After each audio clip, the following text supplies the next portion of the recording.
Hi there, I'm Meteorologist Kaiti Blake. This is your Oncor Weather Current update for Monday, July 17th, 2023. Well, one of the big things you need to know about the weather this week will come as no surprise.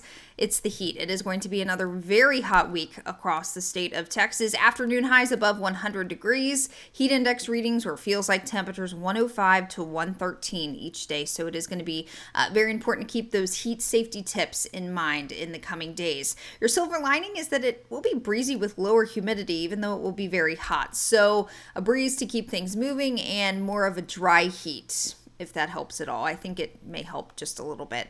As we get into the upcoming weekend, early next week, forecast changes a bit thanks to the heat high backing off and moving over to the west coast. I'll show you what that could mean in just a couple of minutes.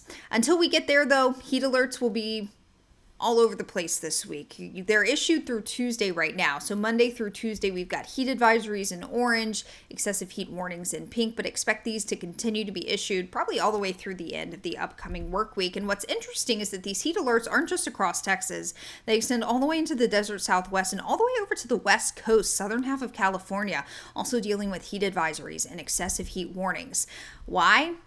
The heat high. That is who we have to blame for this triple-digit heat, not just here in Texas, but also all the way over to the West Coast. This ridge of high pressure, upper level high, or the heat high causes temperatures to generally be above normal, and that's what we'll be dealing with this week. It's going to have a pretty tight grip on us all the way through Wednesday, Thursday. By Friday and the upcoming weekend, it will back off, retreat over to the West Coast, so it's still going to be very hot across the desert Southwest, across parts of Nevada and California.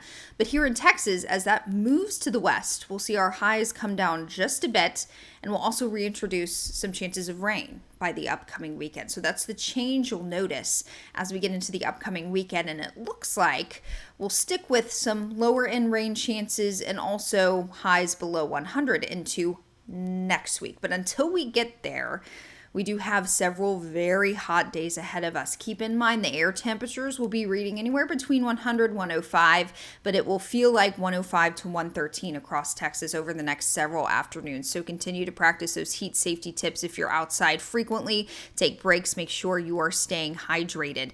As I mentioned, we'll have a pretty good breeze in place, especially Tuesday through Thursday this week, and some lower humidity to take a little bit of the edge off. But again, just continue to practice those heat safety tips in the days ahead. As we get into the upcoming weekend, again, lower high temperatures and slightly better chances for isolated to scattered showers and storms. I'll have a detailed look at the upcoming weekend forecast for you Friday morning on Oncor's social media channels. That's Twitter and Facebook, so go give us a like and follow there.